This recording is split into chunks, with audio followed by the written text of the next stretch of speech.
Shalom jemaat Tuhan yang terkasih. Selamat hari Minggu dan selamat beribadah bersama Close Harvest Church. Seminggu sudah berlalu, penyertaan Tuhan yang luar biasa dalam hidup kita. Dan mari kita bersama-sama mengucap syukur atas kebaikan Tuhan. Mari kita bersatu dalam doa. Tuhan Allah Bapa kami yang bertata dalam kerajaan surga, terima kasih Engkau sungguh baik, Engkau sangat baik. Saat ini Tuhan, kami khususkan diri kami, hidup kami untuk menyembah, memuji Engkau. Hanya Engkau yang layak kami tinggikan, hanya Engkau yang layak kami muliakan. Bertatalah di tempat ini, jamahlah kami dimanapun kami berada. Ubah atmosfer ruangan kami menjadi penuh kemuliaan Tuhan. Ya Bapa, kerajaan-Mu datanglah, kehendak-Mu jadilah di bumi seperti di surga. Berikanlah anggur yang baru, sukacita yang baru dan damai sejahtera-Mu yang tinggal dalam hidup kami. Sebab hanya dalam nama Tuhan Yesus kami berdoa dan mengucap syukur. Bersama-sama kita katakan, amin. Mari berikan sorak-sorai bagi Tuhan. Yang bersukacita lambaikan tangannya, haleluya. Mari siap memuji Tuhan.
lagi masuk ke dalam hadirat Tuhan.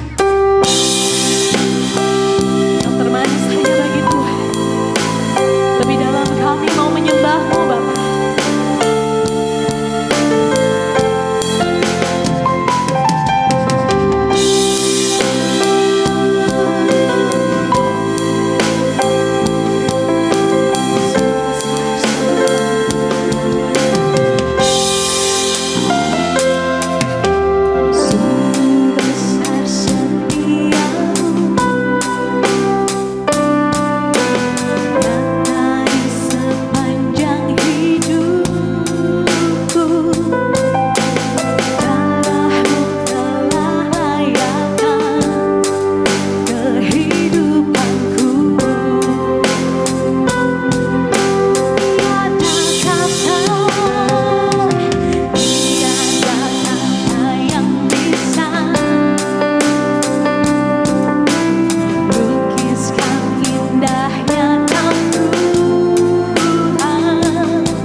Kami persilakan kepada hambanya.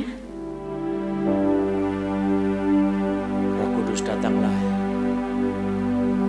Roh Kudus datanglah dan berkuasa atas kami semua dalam nama Yesus. Penuhilah tempat di mana kami tinggal dengan hadirat-Mu Tuhan. Bertatalah dalam nama Yesus. Di rumah-Mu Tuhan. Bertatalah di dalam setiap sudut kehidupan kami. Setiap ruang kehidupan di dalam nama Yesus. Ruang hati kami. Bertatalah di dalam nama Yesus. Berkuasa penuhi seluruhnya di dalam nama Yesus dan ambil alih Tuhan. Kami mau bersama-sama membaca firman, merenungkan firman. Kiranya Tuhan mencelikkan mata hati kami, membuka mata hati kami, membuat mata hati kami terang, dan membuat hati kami sungguh-sungguh haus dan lapar akan Engkau. Roh Kudus, Engkau yang menjamah, memberikan kepada kami kasih karunia. Engkau roh wahyu, roh hikmat, roh kemuliaan, roh mujizat, roh kuasa, roh kesembuhan. Mari bekerja di dalam nama Yesus. Kami ikat segala roh-roh jahat, kegelapan, kuasa-kuasa maut, roh-roh ketidakpercayaan, roh antikristus, roh santet, roh luka-luka batin. Kami ikat semua di dalam nama Yesus. Roh sakit, penyakit, roh kelemahan, kami ikat semua di dalam darah Yesus. Kami hancurkan kau di dalam nama Yesus. Kami perintahkan kau pergi keluar dalam nama Yesus. Hadirat Allah berkuasa atas kami semua di dalam nama Yesus Kristus. Mari Tuhan, Kau pimpin kami semua untuk masuk dan mengenal Engkau sendiri, mengasihi Engkau sendiri di dalam nama Yesus Kristus. Penuhkan kami dengan hadirat-Mu Tuhan, dan berkuasalah atas pemberitaan firman Tuhan. Kau yang berkhotbah bukan manusia. Hidupkan firman-Mu dan berbicaralah Kau dalam hati kami masing-masing. Terima kasih Bapa, terpujilah Engkau selama-lamanya. Dalam nama Yesus Kristus, haleluya. Amin. Saudara yang kekasih dalam Tuhan Yesus Kristus, kita bersyukur kepada Tuhan. Tuhan sangat baik kepada kita semua. Dia mengasihi kita semua dan memberkati kita semua sampai sekarang. Meskipun wabah masih melanda di mana-mana, tetapi saya percaya saudara, kita mempunyai Tuhan yang lebih kuat, lebih besar, dan lebih dahsyat daripada segala bencana, segala malapetaka. Roh Kudus berkuasa atas kita semua. Kami tolak di dalam nama Yesus pekerjaan-pekerjaan kegelapan yang mau mengganggu anak-anak Tuhan. Dalam nama Yesus kita menang. Nah saudara, pada pagi ini saya ingin mengajak kita untuk membuka kitab suci dari kitab Efesus pasal yang pertama ayat yang ke-15. Kita akan membaca sampai dengan ayat yang ke-23, tetapi perhatian kita akan kita fokuskan ke dalam ayat yang ke-18. Tentang mata hati yang terang. Saudara, ada orang yang lambungnya sakit, dijamah oleh Tuhan Yesus, engkau disembuhkan oleh kuasa nama Yesus. Terima kasih kepada Tuhan, sebab Tuhan begitu baik kepada kita semua. Haleluya, puji Tuhan. Ada orang yang nafasnya sesak, Tuhan sembuhkan pada saat ini dalam nama Yesus. Terima kasih kepada Tuhan. Haleluya, puji nama Tuhan Yesus. Haleluya. Saudara, saya akan bacakan ayat 15 sampai dengan 23, demikianlah firman Tuhan. Karena itu setelah aku mendengar tentang imanmu dalam Tuhan Yesus dan tentang kasihmu terhadap semua orang kudus, aku pun tidak berhenti mengucap syukur karena kamu, dan aku selalu mengingat kamu dalam doaku. Dan meminta kepada Allah Tuhan kita Yesus Kristus, yaitu Bapa yang mulia itu, supaya Ia memberikan kepadamu roh hikmat dan wahyu untuk mengenal Dia dengan benar, dan supaya Ia menjadikan mata hatimu terang, agar kamu mengerti pengharapan apakah yang terkandung dalam panggilannya, betapa kayanya kemuliaan bagian yang ditentukannya bagi orang-orang kudus, dan betapa hebat kuasanya bagi kita yang percaya sesuai dengan kekuatan kuasanya, yang dikerjakannya di dalam Kristus dengan membangkitkan Dia dari antara orang mati dan mendudukkan Dia di sebelah kanannya di sorga, jauh lebih tinggi dari segala pemerintah dan penguasa dan kekuasaan dan kerajaan dan tiap-tiap nama yang dapat disebut. Bukan hanya di dunia ini saja, melainkan juga di dunia yang akan datang. Dan segala sesuatu telah diletakkannya di bawah kaki Kristus, dan dia telah diberikannya kepada jemaat sebagai kepala dari segala yang ada. Jemaat yang adalah tubuhnya, yaitu kepenuhan dia yang memenuhi semua dan segala sesuatu. Saudara, doa Rasul Paulus kepada jemaat Efesus itu sangat luar biasa mendalam, dan dari kata-kata yang singkat tetapi mengandung makna yang mendalam secara teologis. Saya percaya ini adalah wahyu Tuhan yang mendalam sekali. Tuhan menghendaki supaya kita semua mengenal Tuhan yang benar, Bapa yang kekal, dan Yesus Kristus yang telah diutusnya. Dan yang kedua, supaya kita dalam ayat yang ke-18 mengerti pengharapan apakah yang terkandung dalam panggilannya.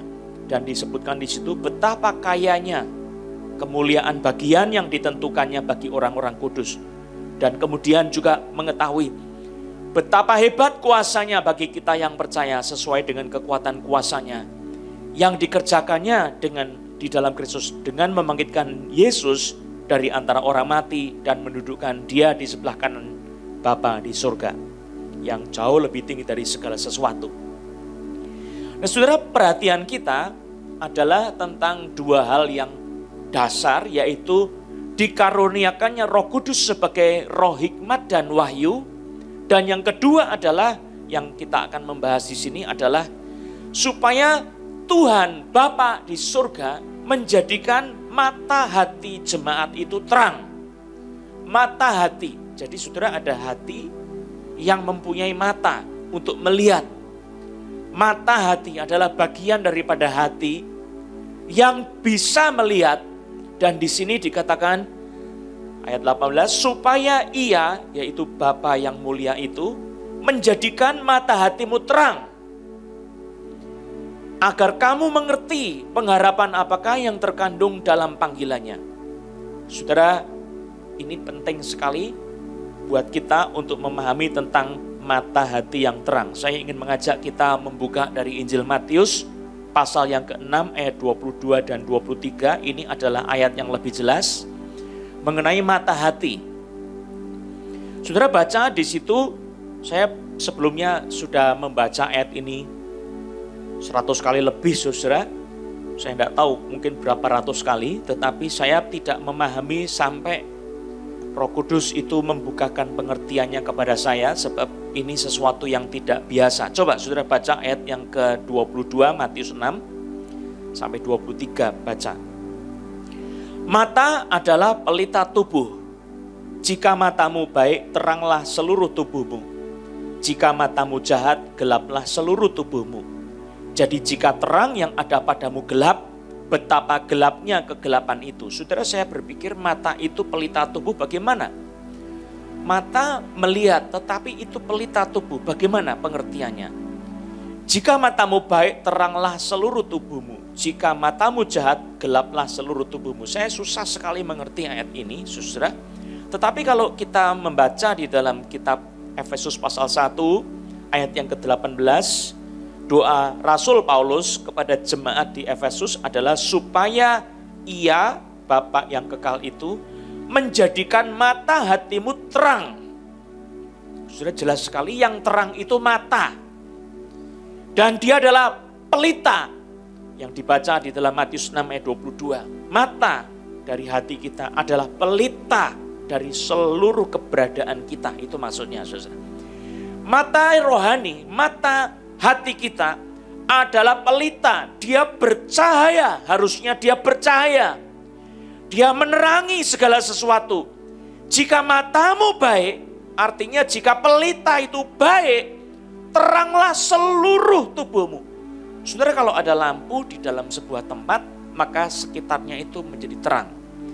Kalau mata kita itu terang, saudara, maka segala sesuatu dalam hidup kita diterangi oleh pelita itu, oleh mata hati kita.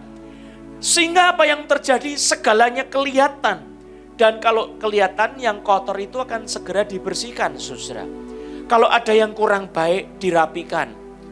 Saudara, kalau melihat ahli-ahli rias itu zaman sekarang sudah mutakhir sekali. Ada kaca yang bersifatnya bundar.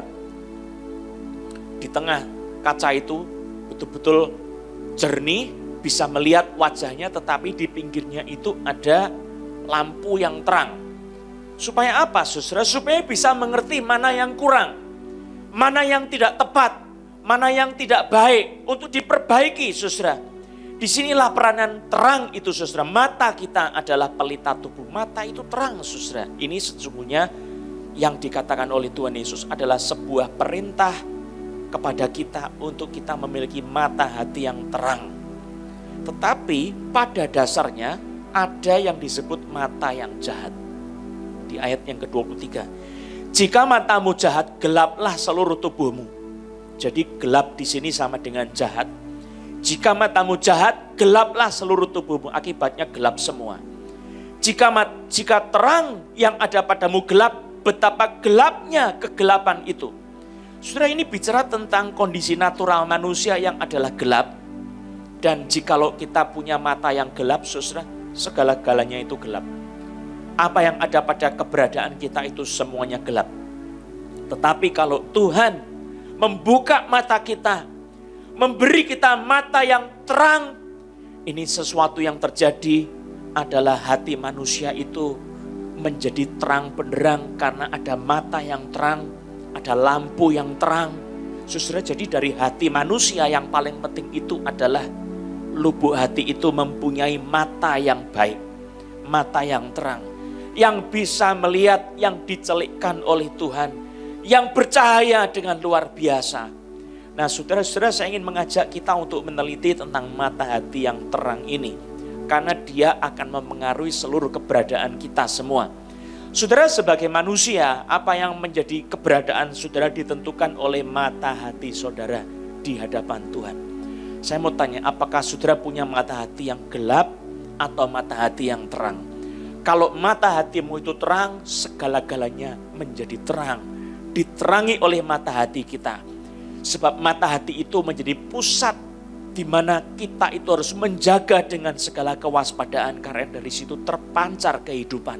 Tetapi kalau mata hati kita itu gelap gulita, saudara, betapa gelapnya kegelapan itu. Saudara harus tahu ini adalah saudara dan saya sebelum kita ditebus oleh darah Tuhan Yesus. Sebelum kita mengalami pengampunan dosa, sebelum kita dihapus dosa-dosanya oleh darah Yesus Kristus, sebelum kita dilahirkan kembali, maka yang terjadi mata hati kita itu secara natural gelap gulita. Saudara, kalau kita membaca di dalam firman Tuhan, Allah waktu dia menyatakan diri di dalam Yesus Kristus, kita melihat Yesus berkata, barang siapa mengenal aku, ia mengenal Bapa. Barang siapa melihat aku, dia melihat Bapa yang mengutus aku. Kalau kita membaca bahwa terang di dalam Yesus Kristus itu sebetulnya adalah terang yang kekal dari Bapa di surga yang menyatakan dirinya sebagai penebus kepada kita di dalam Kristus Yesus. Nah, saudara, Yesus berkata, akulah terang dunia. Barang siapa percaya kepadaku, dia tidak akan berjalan dalam kegelapan mengenal, melainkan dia memiliki terang hidup. Nah, inilah saudara, kalau kita mengenal Yesus Kristus, dia adalah terang hidup, dia adalah terang dunia yang menerangi dunia sedang datang ke dalam dunia. Lalu Injil Yohanes pasal 1 ayat yang keempat, dia disebut sebagai terang manusia. Wah, ini penting sekali. Dia adalah terang kita semua, saudara. Ini adalah terang supernatural yang menebus, yang mengampuni, yang memberikan pemulihan segala sesuatu. Itu Yesus Kristus. Jadi terang di dalam hati kita itu sebetulnya yang bercahaya adalah Kristus. Yesus Tuhan yang diam di dalam hati kita. Yang bercahaya keluar memancar melalui mata hati kita. Dan Yesus sendiri bekerja di dalam hati kita untuk memberi kepada kita pengertian kebenaran. Terang kebenaran oleh pekerjaan Roh Kudus.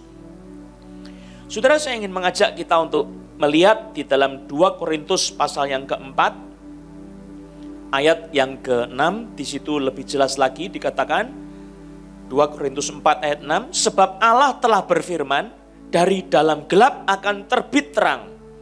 Ia juga yang membuat terangnya bercahaya di dalam hati kita, supaya kita beroleh terang dari pengetahuan tentang kemuliaan Allah yang nampak pada wajah Kristus. Saudara, ayat ini begitu dalam, sesuatu yang supernatural, yang spiritual, yang tidak dipahami, yang merupakan rahasia Allah yang disingkapkan keluar. Saya ingin membahas ini, saudara, untuk mendalami apa yang kita sedang pelajari bersama tentang mata hati yang terang.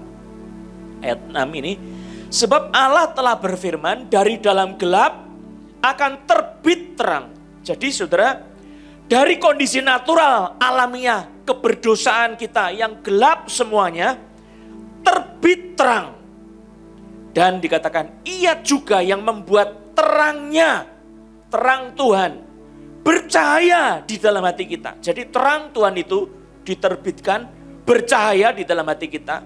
Dikatakan, supaya kita beroleh terang dari pengetahuan tentang kemuliaan Allah yang nampak pada wajah Kristus. Lebih gampangnya, supaya kita beroleh terang dari pengetahuan tentang kemuliaan Allah.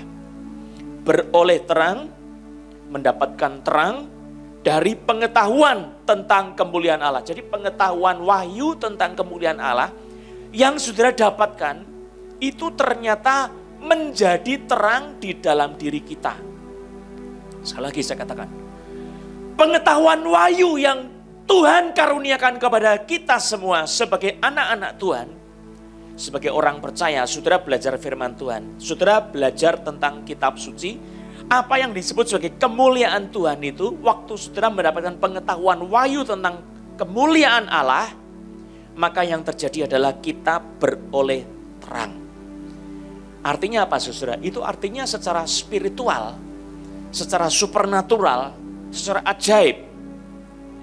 Saudara waktu belajar wahyu Tuhan oleh Roh Kudus, saudara belajar sesuatu tentang kebenaran firman Tuhan yang mempunyai kemuliaan yang besar. Saudara mengenal wahyu Allah itu, maka sebetulnya yang terjadi apa? Wahyu Allah itu menjadi milik kita. Secara substansial, wahyu Allah yang kita pelajari itu menjadi milik kita. Saudara belajar tentang kemuliaan Allah, mengenal tentang kemuliaan Allah dari wahyu Allah.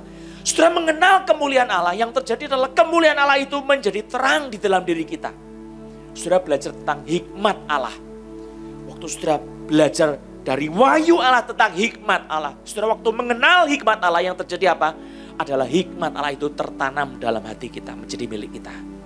Saudara, ini luar biasa. Jadi pertama, yang disebut sebagai terang itu adalah Kristus yang diam di dalam hati kita, yang oleh Roh Kudus itu dibuat bersinar memancar melalui mata kita, mata hati kita. Yang kedua adalah pewahyuan Allah sendiri yang bersinar di dalam diri kita menjadi terang, dan dia itu adalah terang hidup, terang yang hidup, yang berlimpah-limpah. Saudara-saudara, Yesus berkata, aku datang supaya kamu mempunyai hidup dan mempunyainya dalam segala kelimpahan. Saudara, kalau hidup kita tanpa Kristus, saudara tidak akan mempunyai kelimpahan hidup. Saudara mau kaya raya, mau punya tanah ribuan hektar, saudara mau punya emas berton-ton sekalipun, tetapi kalau saudara tidak memiliki Kristus, sesungguhnya kita tidak punya terang hidup itu di dalam hati kita. Saudara punya sesuatu yang indah di luar, tetapi di dalam hati kita masih kegelapan semata-mata. Apa yang dikatakan di dalam firman Tuhan ini, saudara, saat seseorang beroleh wahyu, pengetahuan wahyu tentang kemuliaan Allah, maka terjadilah impartasi terang kemuliaan Allah itu di dalam hati kita, di dalam roh kita. Nah saudara, maka dari itu kita belajar firman Tuhan itu sangat penting sekali supaya kita memperoleh impartasi kebenaran itu, impartasi pewahyuan itu ke dalam hati kita. Maka Roh Kudus disebut sebagai roh hikmat dan wahyu. Roh hikmat dan wahyu, di mana kita bisa mengenal Allah dengan benar, berarti saudara memiliki Allah di dalam hati kita sendiri.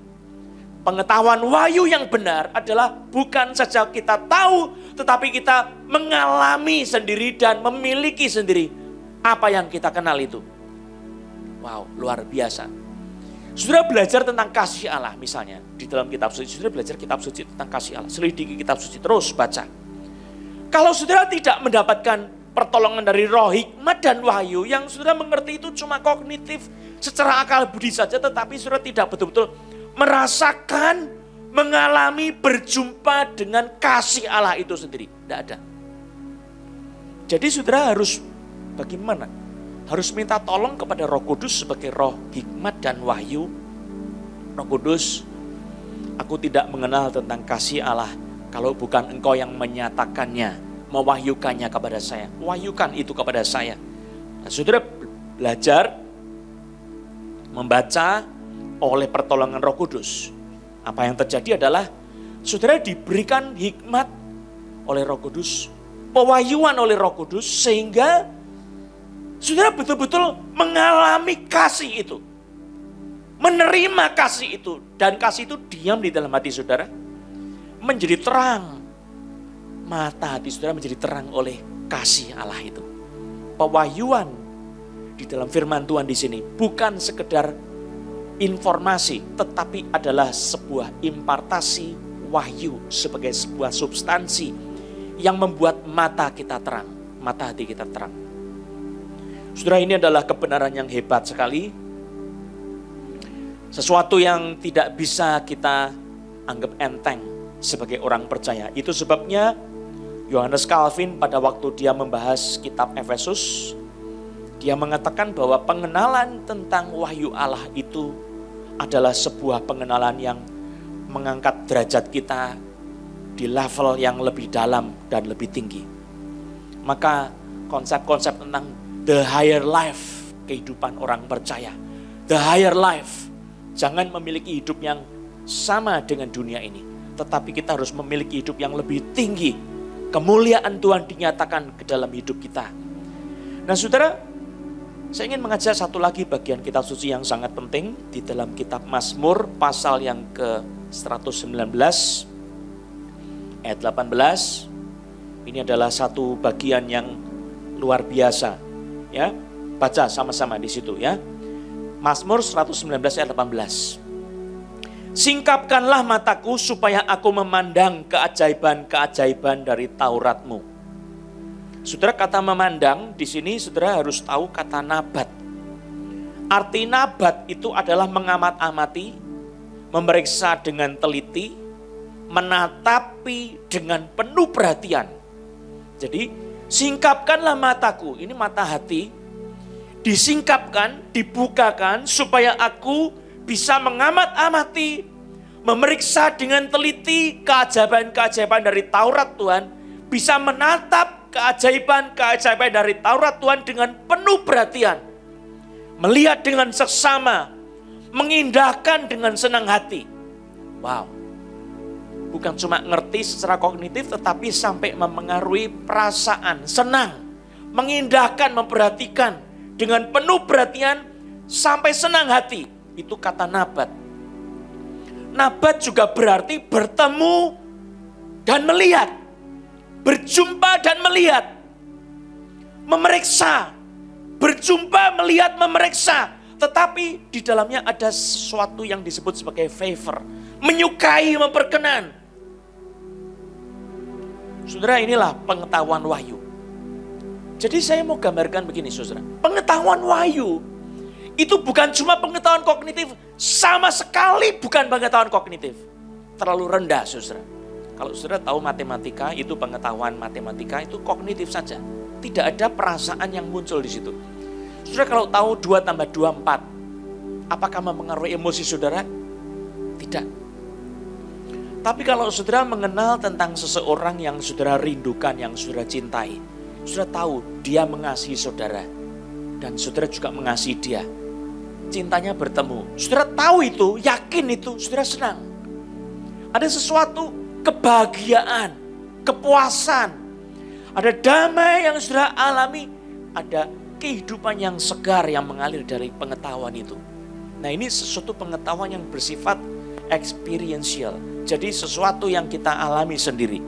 Namun kalau saudara mengerti pengetahuan wahyu ini, saudara, itu adalah sesuatu yang kita amat-amati, yang kemudian menimbulkan dampak kehidupan saudara itu senang, bisa menyukai, memperkenan tentang hal itu. Sehingga mengamat-amatinya penuh perhatian, seksama, mengindahkan dengan senang hati, teliti, berjumpa dengan kebenaran itu sendiri. Dan lalu kemudian ada satu ungkapan di situ, regard, menghormati, menghargai, respect yang terkandung di dalam istilah nabat. Jadi kata nabat ini pengertiannya mendalam sekali. Saudara, inilah yang disebut sebagai pekerjaan Roh Kudus, menyingkapkan mata hati kita, membuat mata melihat, tetapi melihatnya sebagai sebuah lampu sorot. Nah, ini penting sekali, saudara. Seberapa intensitas lumens, cahaya yang keluar dari mata hati kita itu tergantung dari bobot pewahyuan yang saudara dapatkan. Seberapa dalam, seberapa intens. Kalau emas itu diukur dengan karat. Tapi kalau cahaya itu lumens. Seberapa lumens cahaya Allah itu, saudara. Kalau kita meneliti firman Tuhan, saudara, misalnya kitab Ayub pasal yang ke-25, saudara. Di dalam Ayub pasal yang ke-25 dikatakan bahwa sesungguhnya bulan itu tidak bercahaya dan bahkan bintang-bintang itu tidak murni, tidak terang. Kalau saudara mengerti di dalam bahasa aslinya itu bisa diartikan tidak transparan, tidak terang, tidak perfect. Karena cahaya matahari, bintang-bintang yang luar biasa itu sangat terang dibandingkan dengan matahari yang kita terima, saudara. Nah, di mata Tuhan, itu matahari masih belum terang, bintang masih belum terang. Saudara baru mengerti bahwa ternyata lumensnya Tuhan itu berapa kali lipat tak terhingga dibandingkan dengan cahaya matahari. Lah, Pak, kalau begitu bagaimana cahaya kita, apakah juga seperti itu? Oh tidak, cahaya mata hati kita itu adalah pantulan daripada sinar Kristus, dari sinar wahyu Allah yang terpancar dari dalam hati yang sudah menerima impartasi pewahyuan Allah, menerima hidup Allah di dalam diri kita, sehingga kita bisa memancarkan kemuliaan Tuhan. Saudara, dalam pengalaman-pengalaman pelayanan kita, saya perhatikan kalau saya sedang melayani orang-orang yang kerasukan setan, saudara, saya kadang-kadang suka mengajak orang itu coba lihat mata saya. Nah, biasanya orang yang kerasukan setan itu tidak bisa melihat mata secara langsung menatap, karena apa, saudara? Dia tidak tahan dengan cahaya kemuliaan Tuhan yang disinarkan melalui orang percaya. Tidak harus saya, saudara, saudara juga bisa. Kalau saudara betul-betul percaya kepada Tuhan, ada pewahyuan Tuhan yang saudara terima, Yesus hidup di dalam diri saudara, dan saudara berlimpah di dalam wahyu Tuhan, terangnya itu terang luar biasa. Kuasa itu mengalir melalui mata hati saudara, terpancar lewat mata. Nah, saudara kalau misalnya melihat orang yang sedang kita layani, saudara minta hikmat kepada Roh Kudus, saudara lihat matanya, saudara akan bisa mengerti apa sebetulnya yang sedang terjadi.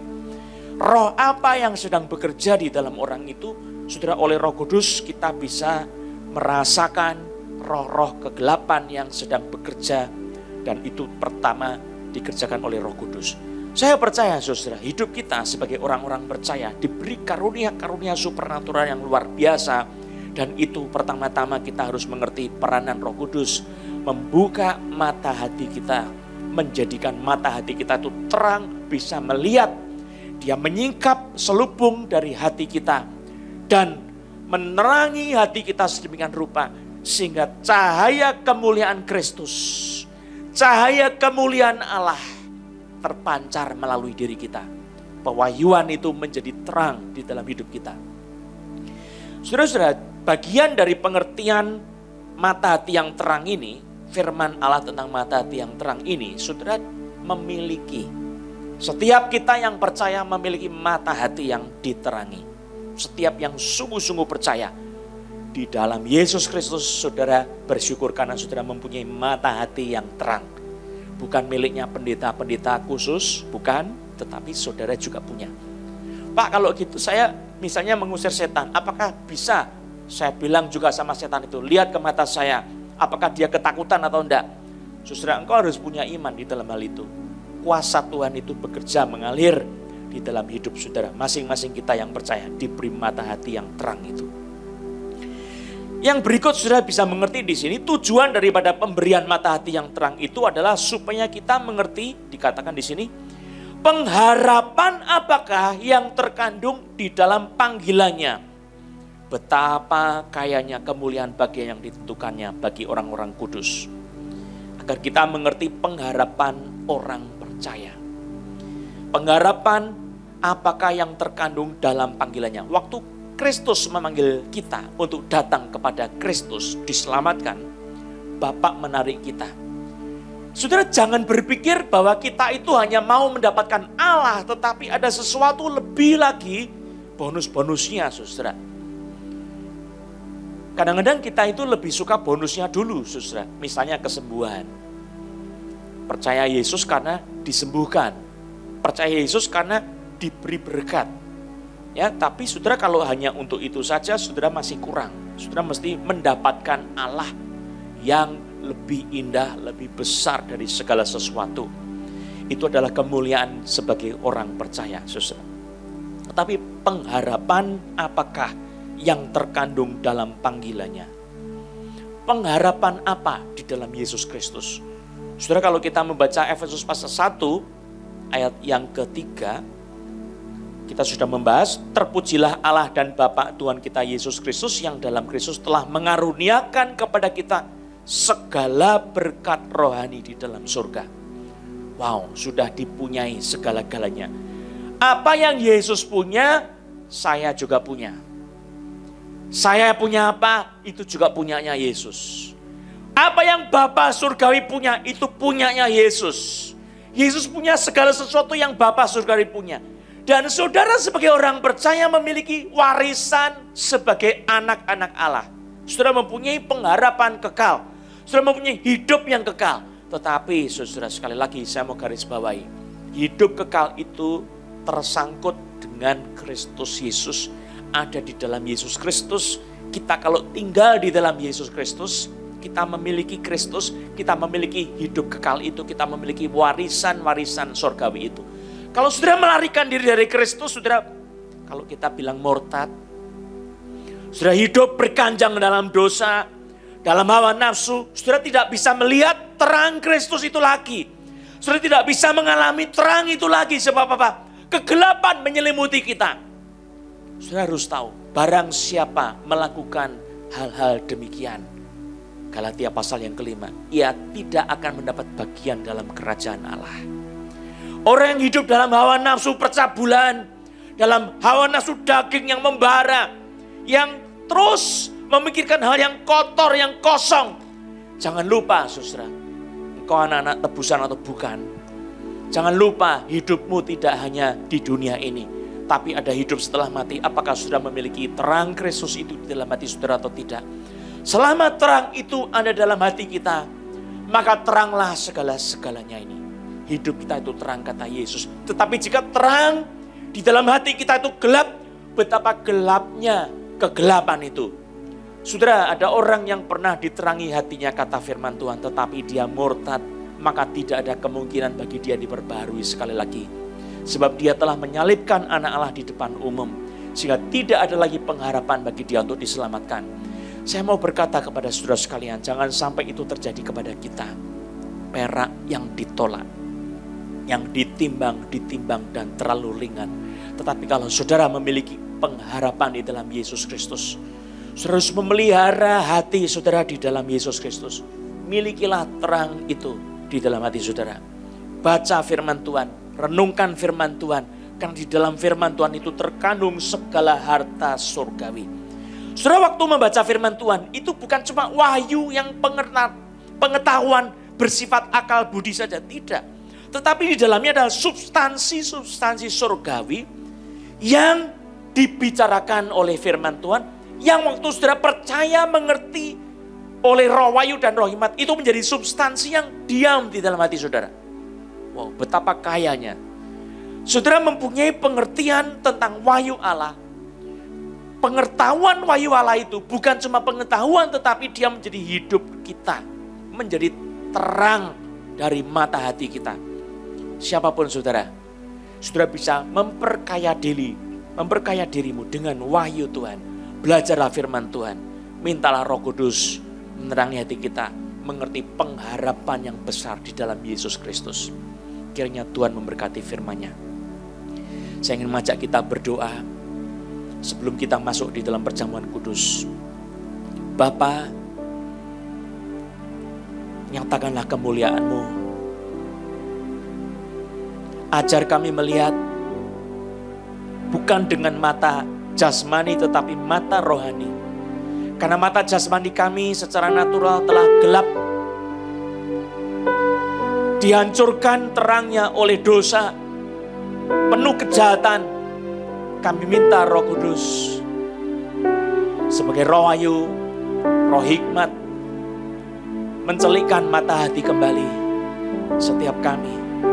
Terangi kami semua Tuhan, di dalam nama Yesus Kristus. Suruh nyanyikan lagu Mataku Tertuju Padamu.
Sudah selesai dibicarakan, Roh Kudus yang bekerja.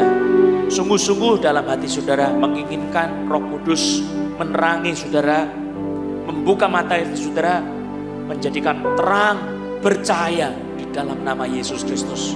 Saudara akan mengalami kuasa itu. Terang wahyu itu akan menjadi bagian saudara. Terang firman Allah, terang wahyu Allah, Kristus bercahaya dalam hidupmu di dalam nama Yesus. kuasa Allah itu akan menerangi saudara. Saudara balik lagi, baca firman Tuhan, minta Roh Kudus menolong saudara. Selidiki kitab suci, karena di situ tersimpan harta surgawi yang sangat besar, luar biasa sekali. Harta ini luar biasa, segala macam hikmat ada di dalam kitab suci. Saudara tahu firman Tuhan itu, jangan lupa dia adalah roh dan hidup. Kebenaran Allah yang bercahaya dalam hati saudara. Kristus itu bercahaya dalam hati saudara melalui firman Allah, melalui Roh Kudusnya. Kiranya Tuhan menolong kita semua. Bapa di surga, kami akan menerima perjamuan kudus. Berkati kita semua, kami semua Tuhan, dengan perjamuan kudus ini supaya kami bisa menerima pertolongan kekuatan-Mu. Kelemahan kami boleh dijamah, dijadikan kuat kembali di dalam nama Yesus Kristus. Haleluya. Amin.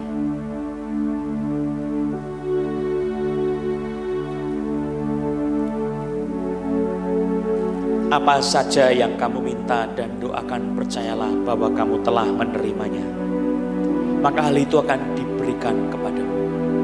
Sudah percaya bahwa Tuhan telah memberkati kita. Yang kita doakan, kita telah menerimanya.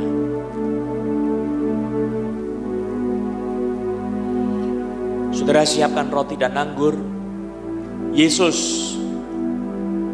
Tuhan kita pada waktu dia bersama murid-muridnya, dia mengajak murid-muridnya berkumpul di sebuah ruangan. Lalu dia mengangkat roti yang tidak beragi, mengucap syukur dan memecahkan sambil berkata, inilah tubuhku yang dipecahkan bagimu. Makanlah kamu semua untuk mengingat akan aku. Lalu Yesus mengambil cawan yang berisi anggur merah.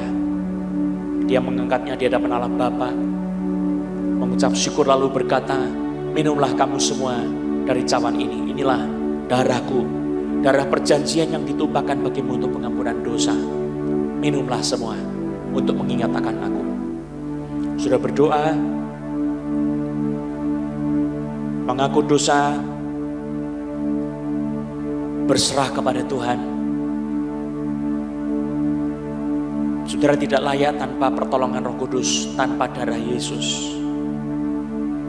Tapi kalau saudara dikuduskan dan dilayakkan, bersyukur dan berbahagialah saudara. Roh Kudus bekerja. Ada orang yang telinganya sebelah kanan sakit, tuli, disembuhkan oleh Tuhan. Ada binatang yang masuk ke telinga saudara, saudara disembuhkan oleh Tuhan. Dulu saudara punya telinga tidak bisa mendengar, sekarang dipulihkan, disembuhkan oleh Tuhan. Terima kasih. Haleluya. Mari kita mengangkat roti di hadapan Tuhan bersama-sama. Yesus memberkati roti itu dan dia berkata, inilah tubuhku yang dipecahkan bagimu. Makanlah kamu semua untuk mengingat akan aku. Saudara makan dengan iman di dalam nama Yesus Kristus sambil percaya mengingat Yesus.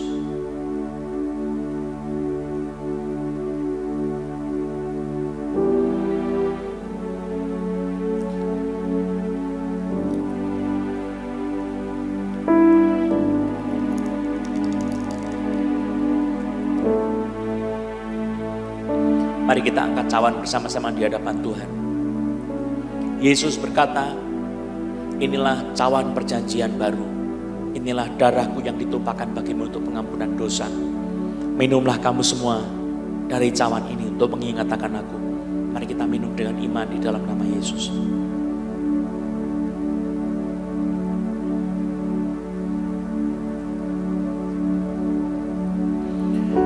Bawalah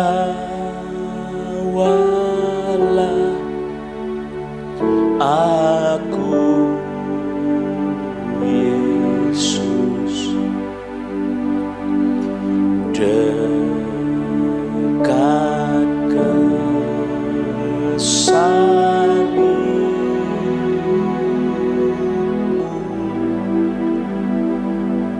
air hidup dan darahmu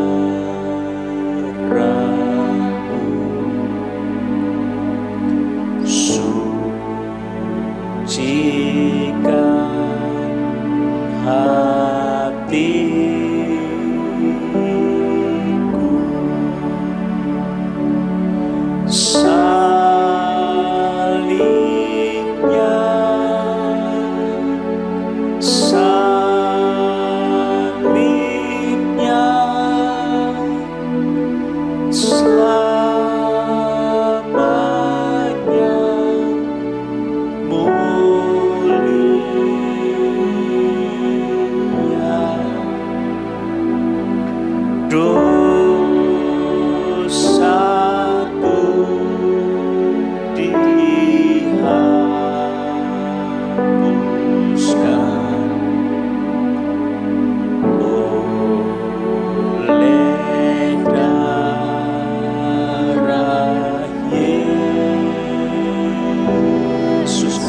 berdiri, nyanyikan lagu ini, salibnya.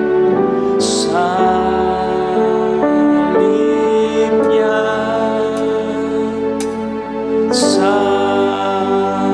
salibnya,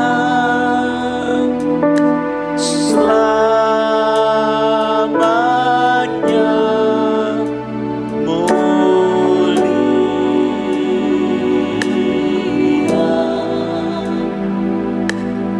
Dosaku dihapuskan oleh darah Yesus. Dosaku dihapuskan. Dosaku dihapuskan oleh darah Yesus.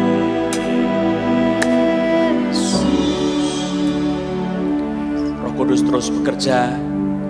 Perjamuan yang saudara terima sedang menjamah saudara, roti dan anggur yang adalah kata Yesus, tubuh dan darahnya, mengalir di dalam darah saudara, di dalam tubuh saudara, memulihkan saudara, melepaskan saudara dari kuasa jahat, dari roh-roh jahat, membuat hatimu terang kembali di dalam nama Yesus Kristus. Mata hatimu terang, bercahaya, bersinar oleh Roh Kudus. Firman Tuhan dihidupkan. Air hidup firman Allah itu menyucikan kita. Tapi Roh Kudus menyucikan kita juga. Kita dilahirkan kembali oleh air dan roh. Air hidup dan Roh Kudus. Haleluya. Terima kasih Tuhan untuk perjamuan yang kami telah terima. Terima kasih untuk pengampunan dosa. Terima kasih untuk hidup kekal, untuk berkat-berkat sorgawi yang rohani yang di sorga. Terima kasih untuk wahyu Tuhan, pengetahuan wahyu, untuk impartasi wahyu Tuhan. Apa yang Kau wahyukan telah terimpartasi dalam hidup kami. Terima kasih Roh Kudus. Biar Kau terus menjadikan mata hati kami terang di dalam nama Yesus Kristus. Sehingga kami beroleh pengetahuan tentang anak Allah, tentang pengharapan di dalam Engkau Tuhan Yesus. Betapa besar kasih yang Kau berikan, betapa besar kuasa yang Kau nyatakan kepada kami yang percaya. Terima kasih Tuhan Yesus. Meterangkanlah hidup iman kami masing-masing di dalam nama Yesus Kristus. Haleluya. Mari kita tetap berdiri, kita nyanyikan Kami Memuji Kebesaran-Mu. Kita akan akhiri ibadah kita bersama-sama.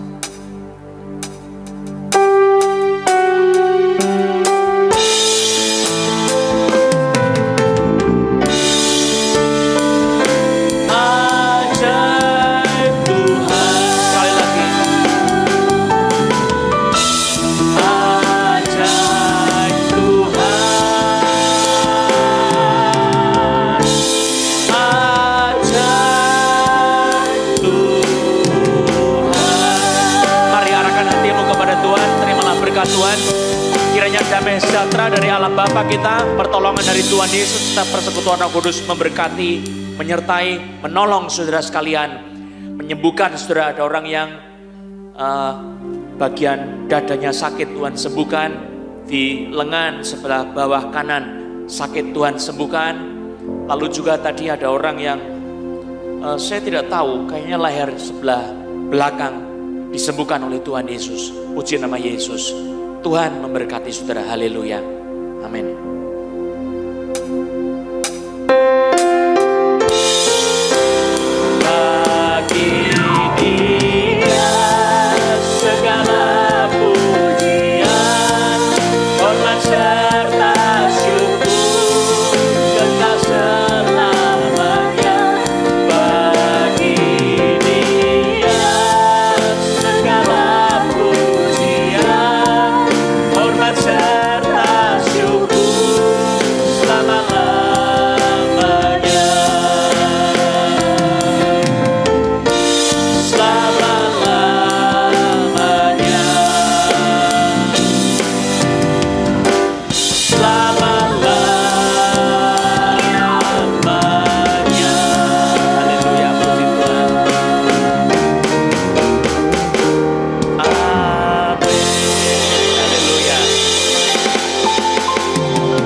Shalom saudara-saudara yang dikasihi Tuhan Yesus Kristus.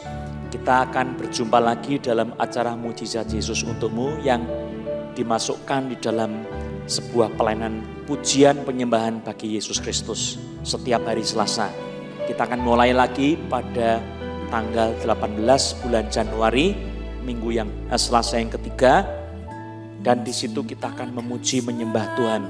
Dan setelah itu kita akan bersama-sama menikmati kuasa Tuhan di dalam firman Tuhan, dan kemudian di dalam kuasa menyembuhkan, melepaskan dari kuasa iblis dan memberikan kesehatan kepada anak-anaknya. Saudara datang kepada Tuhan, saudara boleh bawa teman-teman. Di sini ada Zoom yang akan saudara bisa ikuti di 8111470600 dan passwordnya adalah Yesus Tuhan, nyambung jadi satu. Dan di situ saudara boleh bawa teman-teman saudara yang sakit, yang lemah tubuhnya. Saya akan berdoa bagi saudara yang sakit dan lemah tubuh.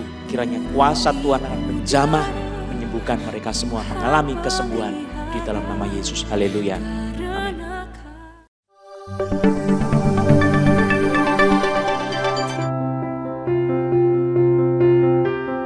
Halo, Shalom Jemaat yang dikasihi Tuhan. Sebuah sukacita kami dapat menyambut saudara yang baru pertama kali hadir dalam ibadah online Cross Harvest Church. Berikut adalah informasi terupdate seputar gereja.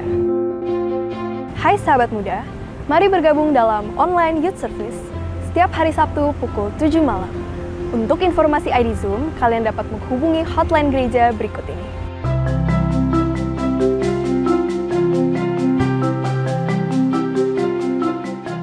Siapkan hati kita untuk menyambut Sunday Celebration. Ibadah online akan diadakan setiap hari Minggu pukul 9.30 pagi.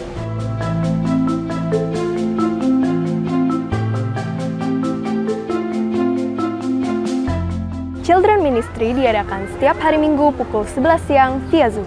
Untuk informasi ID Zoom, saudara dapat menghubungi hotline gereja berikut.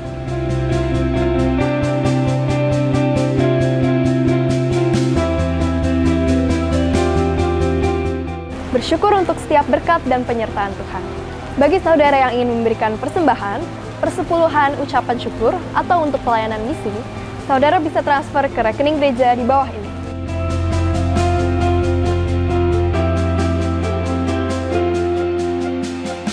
Untuk tetap mendapatkan informasi terupdate, jangan lupa follow Instagram kami di @chhc_serpong, YouTube di chhc_serpong, dan Facebook di Johannes Lilik Susanto Gospel Harvest Ministries International. Hati yang gembira membuat muka berseri-seri, tetapi kepedihan hati mematahkan semangat. Demikian informasi yang dapat saya sampaikan. Saya Jenis Andreas, pamit undur diri. Happy Sunday, Tuhan Yesus memberkati.